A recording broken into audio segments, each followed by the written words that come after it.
King of the city, KOJ, what I say, I mean. And I just jumped out the porch with Dirty Glove Bastard. You niggas never should've started me. You know you never be as hard as me. Korleon, welcome to Off the Porch, man. How you feeling today? Ready to go. Turn up on these folks, man. Yeah, appreciate you being here, man. We've been covering your music for a long time, man. So I know, I appreciate the love. Y'all been rocking with me ever since I first hit the season. Yeah, you know? yeah. We're talking like 07, 08, you know, Right, as soon as I the made blog it, spot immediately, days, right, you know. Exactly. Yeah. Before we knew what this shit was gonna be. Yep. Yeah, And you're originally from Jackson, Mississippi, but Right. currently live here in Atlanta, right? Right. Yep. What year did you move out here to Atlanta? In 08. 08? Yep. Okay. Can you describe what it was like growing up in Jackson? I mean, like initially, it was cool. It was really just, I was really just my family and shit. So Yeah. it was straight, you know. Then once I got to about like a certain age, probably like 13, 14, and started moving outside, them around, got a little tricky, you know. Yeah. It got real. I mean, it's a danger area. That's a dangerous place, though. You feel me? Like I always been one Yeah. in the top 15 murder capitals of the United States. All this shit, like ever since the 90s. So if you outside, you gonna get into some shit. You feel me? Yeah. And when I went outside, I got into some shit. You feel me? Yeah, and it's a pretty poor city too, right? You know. Yeah, I mean Mississippi, the poorest state in the union. So even though it's the capital, it's still, you know, it's what all the streets fucked up, you know, everything. Yeah. Private school barely got money, you know, it's crazy out there. Yeah, not too much money coming into the city, you know. I still love it though. It's home. It's home. I still love it though. You still have family out there in Oh Jackson? yeah. I still go. I go back. I really live in both, you know, in here and Jackson. Yeah. My kids in Jackson, all my family in Jackson. Okay. So Okay. I be back and forth all the time. So. Yeah. Has the city changed much since from when you were growing up to now? Yeah, it got more dilapidated. You feel me? More people started dying in the year than it was. It was not. They gotta get it together, man. I don't know what to say, but it's not. You know, it's a bunch of empty buildings and not like a lot of new businesses coming in. Yeah. And it just kind of got stagnant. It was kind of like Detroit. Okay. You know, Yeah. similar to like what went on with Detroit. Yeah. So when I was growing up, it was 2 or 3 miles. You know, everywhere went no abandoned buildings. It was businesses in them buildings now. Yeah. You know, it's only one. It's not even a mile in the city of Jackson. Really? Huh. Oh wow. It's not even, you know. How far do you have to travel to get to? I mean, it's right there. It's just in another. It's in another county though. It's not in Hines County. It's not in the city of Jackson. It's the reason, but I'm saying like we had it was like I said, it was like 2 or 3 miles. Yeah, when I was growing up. Yeah. So to go from that to that, it's just show you. It's like moving in reverse. Yeah. So did you move out to Atlanta to pursue your music career, or? Yeah, I really had came to the A. It definitely fucking with the music. Cause at the time when I moved out here, I had this record called Guap that I had dropped. Like me, I had did it, and then me and my boy Rossini had jumped on it and shit. And I was working on my end, but some type of way. And then I'm sampling the record, all this shit. Like I basically produced the record because I told the nigga like, hey, chop this up, and woo, he made the beat out of it. But anyway, long story long, some type of way. Duffel Bad Boys at the time, because it wasn't 2 Chainz. It was 2 Chainz, but he was still Titty Boy. Yeah, it was Titty Boy. Playaz Circle. Yeah, Playaz Circle had got they got the record. And was using it like they sing with me sampled on it and everything, or whatever. And I end up getting up with Def Jam, and they broke bread with me or whatever. So, and I got like all my credits, all this shit, me on the record, blah blah blah, all that shit. So at that point, it really had made sense for me to move. I wouldn't nobody else around my way was doing anything like that. Yeah. And it really wasn't nothing else that I could do out there. Like I had peaked, so shit, this way it was going down there. So it only made sense to come where everybody, you can walk outside here and just go to the store and bump in 3, 4 essential pieces to your puzzle. Yeah. On the happenstance. I can't do that in Jackson. Yeah, and it didn't look like you have any problems adjusting here. You started working with a lot of the artists and a lot of the DJs too when you first moved out here. Right, because I was always coming back and forth anyway. Like I would never stay, but I was just moving around. Yeah. But there's a lot of people, like when I first came out here, when I started coming out here, I was fucking with a lot of the DJs that was in the Legion of Doom real heavy. Okay. And a lot of them broke off into other different, like, into different groups. Yeah. That, you know, manifested today. So when I came back, I just plugged in with my core bass and just everything else kind of just lined up from there. Yeah. Because I already had a core group of people I was fucking with. I got you. All right, so let's take it back. When did you first take an interest in making music? When I was like about 15. About 15? Yeah, I always loved music. Yeah. Rap music in particular. Like, I always loved it. Period. But as far as like making it. Yeah. Did you have any family or friends that got you into making it? Nah. No. I had some family that turned me on to music and put me on to certain shit. That exposed me to a lot of stuff I probably should have been exposed to it early. Yeah. As I was exposed to music-wise, you feel But, who were some of the rappers you were listening to growing up? I was listening to everybody, but like growing up, listening to Cube, listening to Pop, listening to 8 Ball, Pimp C, Bun B, you know, Big.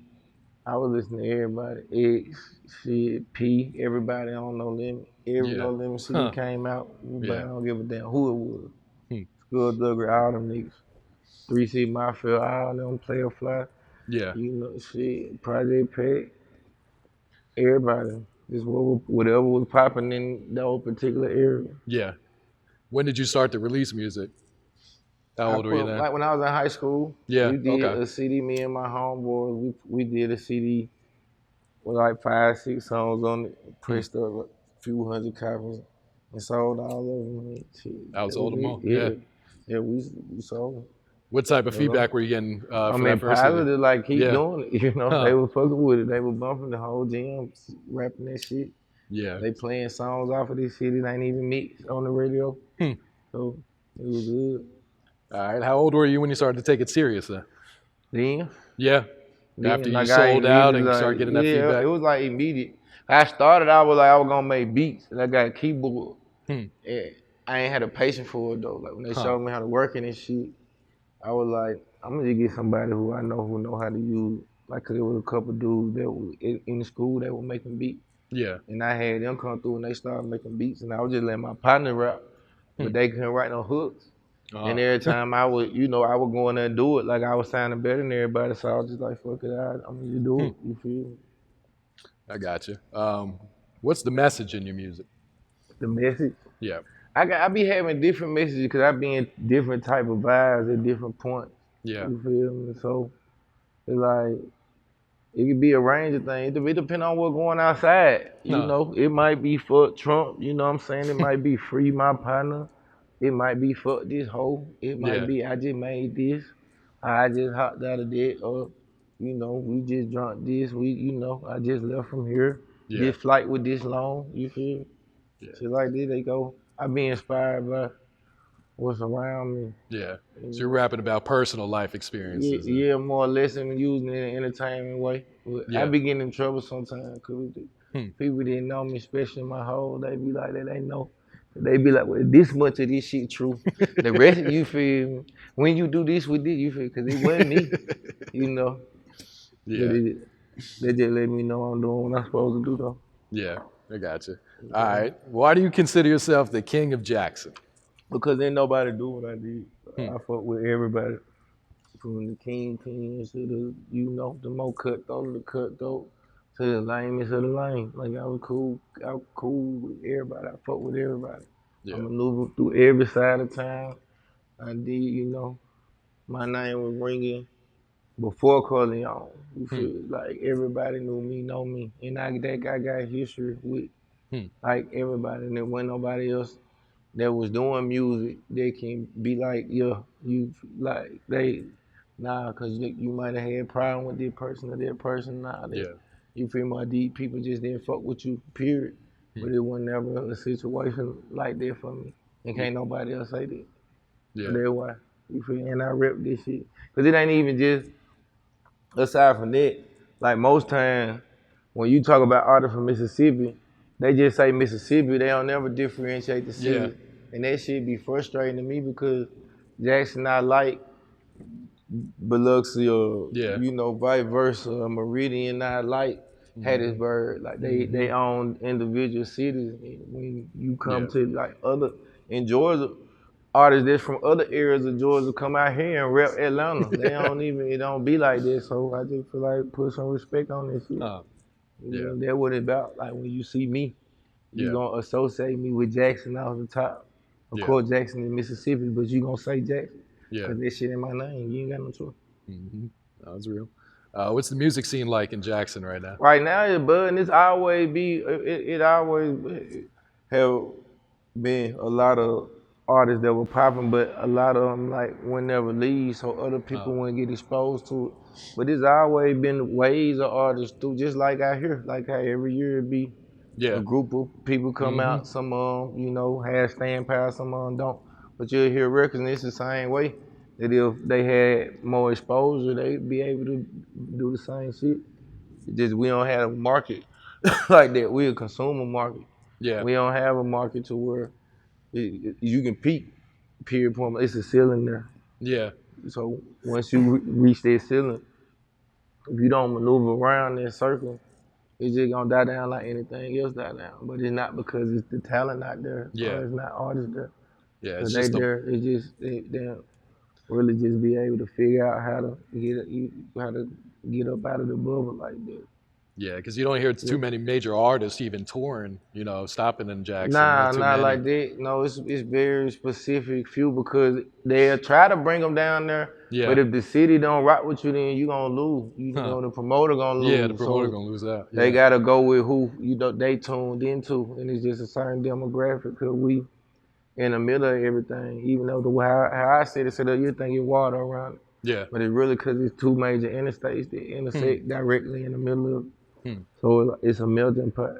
Yeah, I got you. One of the more popular rappers from Jackson, Lil Lonnie, was killed last year. Yeah, I know Lonnie since he was a little boy. That was one of my best friends. That was his little brother. Like I've been knowing Lonnie like since. What was the mood like in the city when he was killed? It was fucked up. I mean, it was fucked up because he wasn't even nobody like that you'd expect that to happen to. Like he wasn't on no that type of time at all whatsoever. He was just getting his money and doing his thing. He wasn't fucking with nobody, so you wouldn't even expect that type of situation to occur. So it was just it was sad because they really just hated on him. Yeah. That's another reason why you got to move around though, because the jealousy factor gonna always be there once you get to a certain point. Yeah. And these people looking at you every day and they can't do what you doing, even though you don't have no control. You just doing you. Yeah. You feel you ain't gotta do nothing. You can cut somebody off in traffic or whatever. And just cause it's you, they take like the shit with Nipsey. You know what I'm saying? Yeah. There been somebody else that he probably it wouldn't even probably been like that. It's just because it's him, I'll take it to this level where I want to take your life. They just be jealousy. That's all they should be. Yeah. So you had to watch it. Did you have any conversations with Lonnie about moving out of the city? Nah, I know he couldn't leave because of his legal situation. Oh, okay. I know he couldn't leave like that. He wanted to leave though. Oh, okay. He used to come up here all the time. You know, he came, like I said, I've been like his brother really is who when we started rapping in high school, like that's one of the people who I was fucking with in high school. Like his brother really had part of the reason why how I started fucking with music.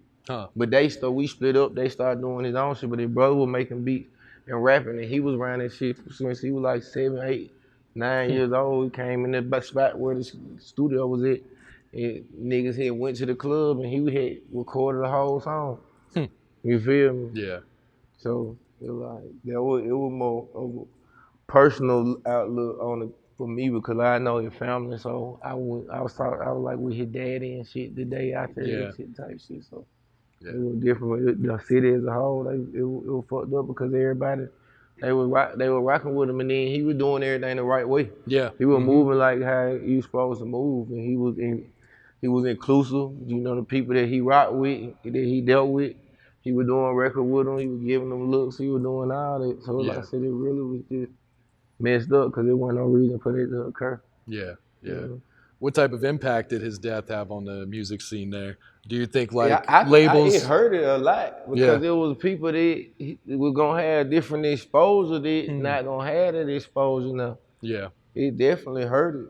it definitely did. Because like I say, he was the way how he was moving. Yeah. He was shedding light on other people that had their shit going on. So Yeah. it definitely hurt it because they not able to get them same looks anymore. Yeah.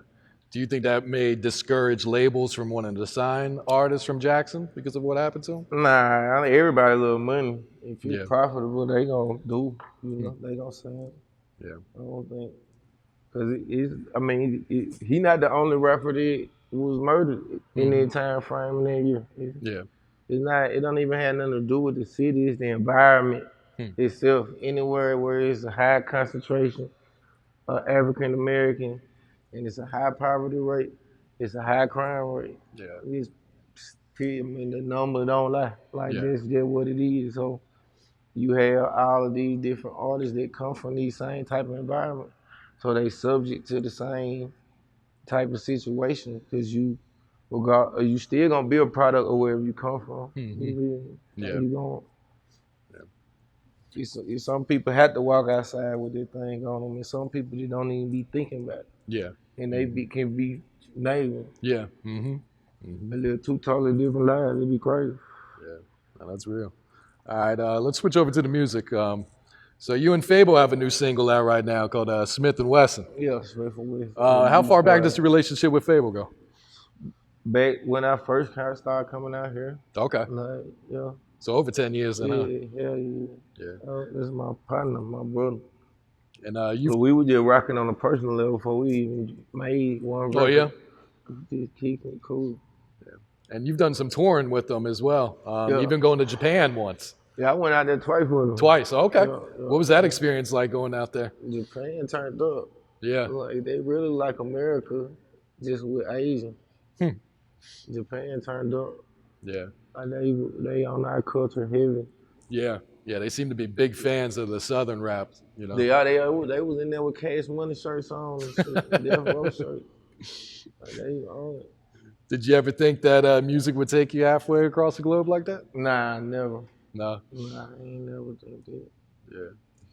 I'm thankful for it though. Nah, I ain't never think that. Yeah. I ain't never even think I was gonna I couldn't even write a poem in school for my grade. Huh.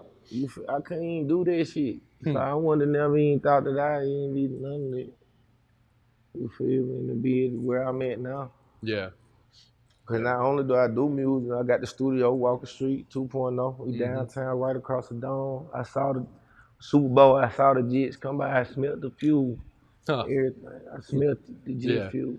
You going down. All right. What can you tell us about this single, Smith and Wesson? Mr. Hanky produced the beat. Yeah.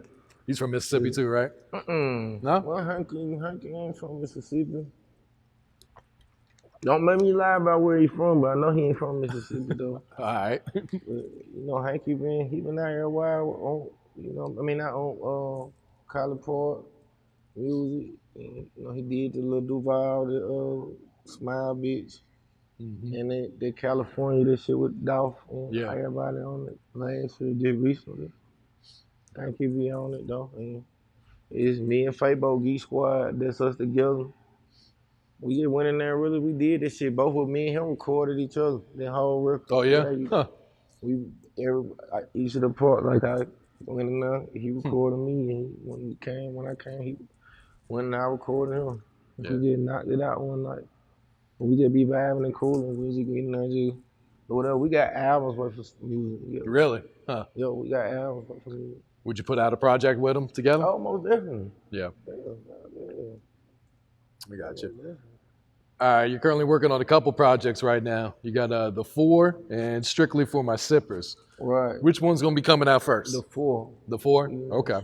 The Four. What can you tell us about that project, The Four? It's the prelude to Strictly for My Sippers. It's 6 records on it.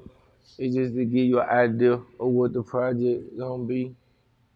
It's some of my hardest work ever. Both of these projects, in my opinion. It's the reason why I call it the Four. Got for a drink. Once you pour that Four, you hook. You own it. You in there. And that's why it's Strictly for myself. Yeah. How long have you been working on these two projects? Musically, I've probably been working on it for maybe like 2 years. I be recording though every week, every other day, depending if when I get in my zone. 'Cause I be in the studio every day, 'cause I be Yeah. around it. So at any given moment, I'm gonna be recording, and then I just siphon through the records and decide, Yeah. all right, I'm gonna use this for this, and I'm gonna use this for that. But I already had a project in Yeah. mind. Hmm. With the four, I ain't been work the four. I probably announced that earlier this year because I came up with the concept to do it when I finished the strictly for myself. Oh, okay. But even at that point, Smith and Wesson wasn't even made, so shit Huh. keep changing. You know, so Yeah. shit be changing. You know, just because the music keep changing, we going up and we do certain stuff, and we like, all right. How many unreleased songs would you say you're sitting on? How many songs am I sitting on? I can How only many hard imagine. drives? I got this songs on songs on songs, tracks on tracks on track. Real like I probably got over 400 records though. Yeah. 500 records. Yeah. It might be more than it. Hmm. For real. It might be more than it though. Are there any guest features or producers you can reveal that'll be on Strictly for My Sippers? Producers, my in-house producers for Nez, for Hanky. I think Twisted did a record on there. J York. But I got a song with Dawg. I just did this song with Swift and Jim Jones like a day ago, couple days ago. That's gonna be on there. My boy Low Star, Fabo. I think that's it.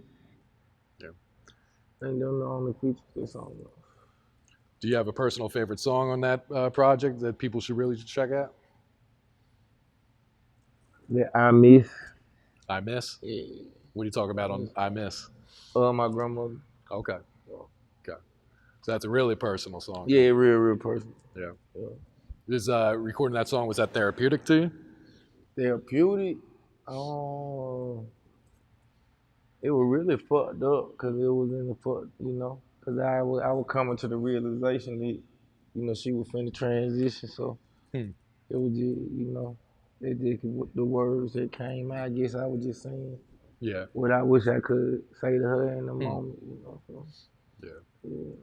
I got you. You got your own label, RichBoy Entertainment.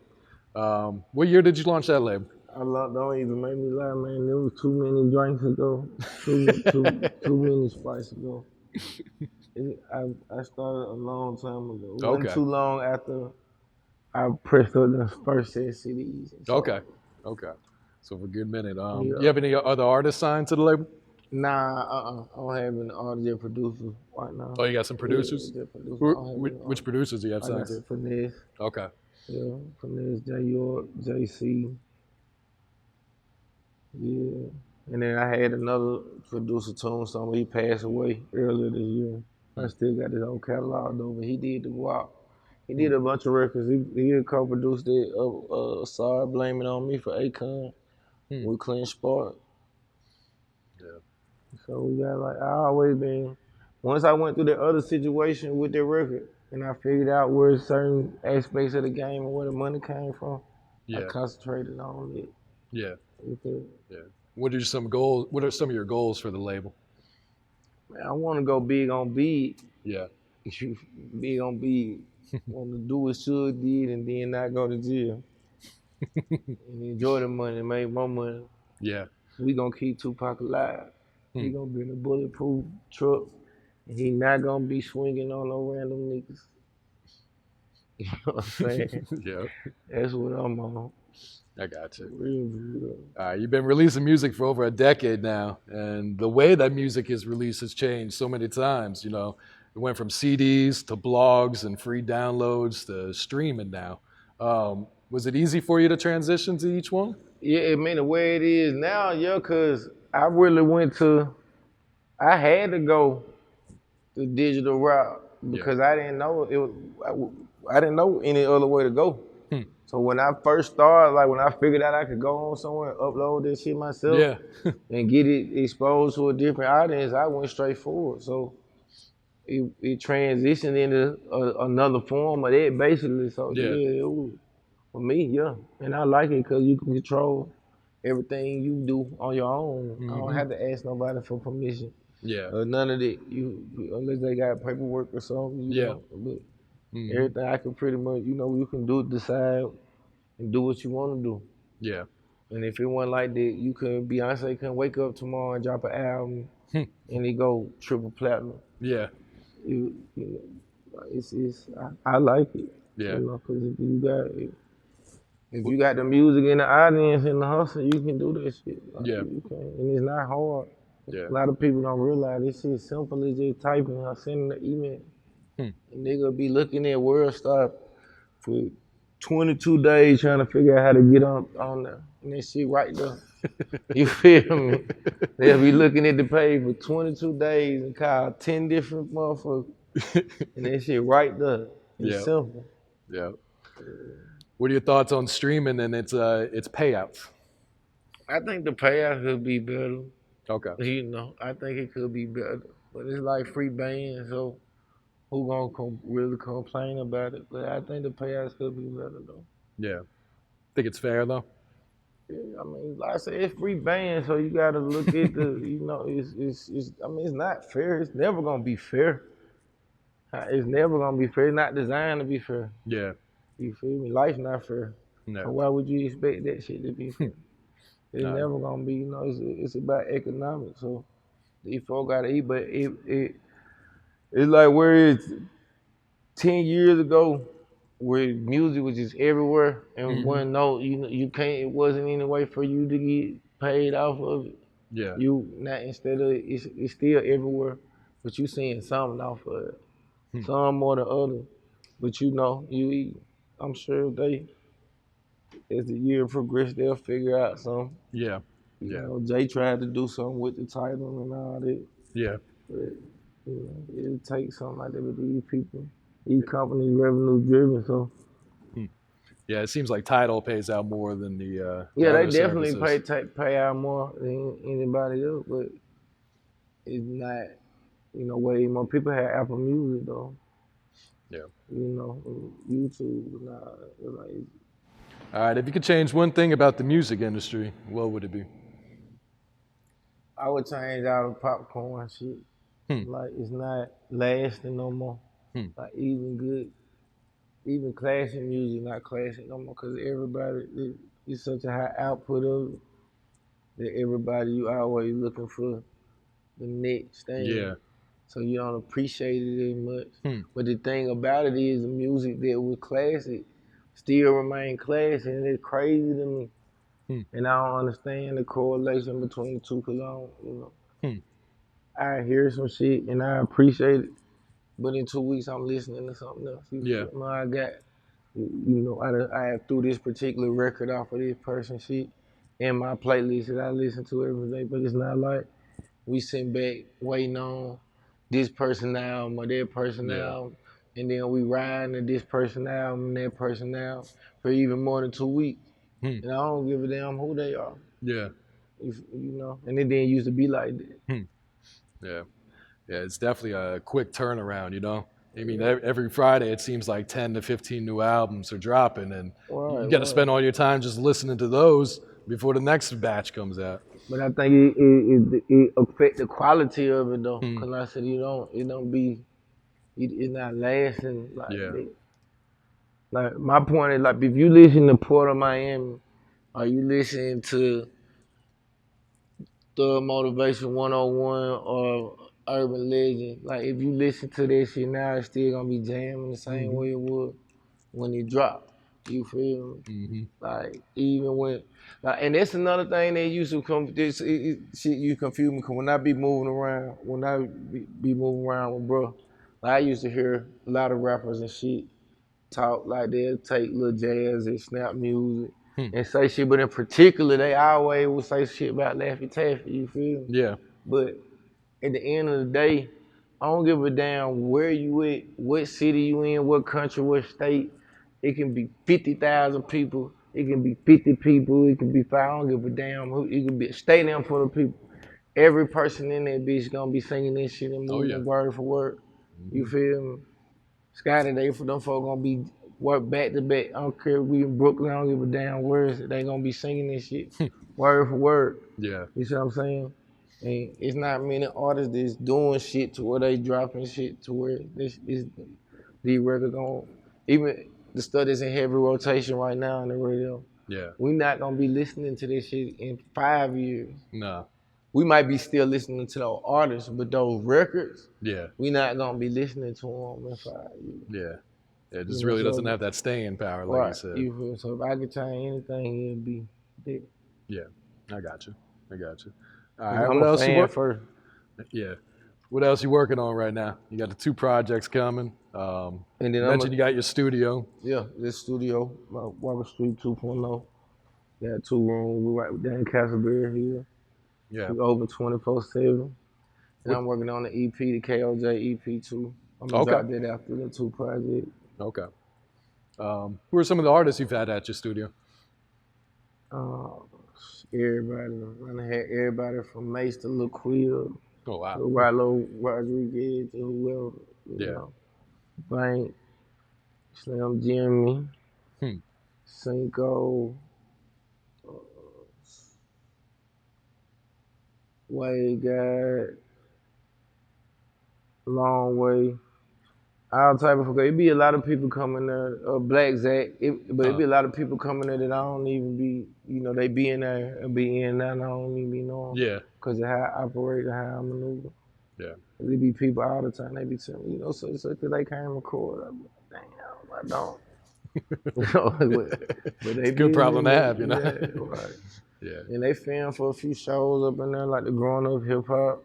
Okay. They film some stuff with the Pay Sisters for Steve Harvey. So they film some stuff during Super Bowl weekend for some shit with Complex and Yahoo Sport. All right. Cool. Be pretty active. All right. Anything else you want to add? Get all my shit. Stay on all my shit. Follow me on everything I'm on. Korleon KOJ. That's the only time you use the name together. When you looking for me on social media, Korleon KOJ. Come to Walker Street. You need some studio time. I got you ready. Now I think ahead and I count my blessings. Keep 'em guessing, never stressing, never send me sweating. In the Tesla on the waist, I know I'm disrespected. Don't wanna take nobody's son with this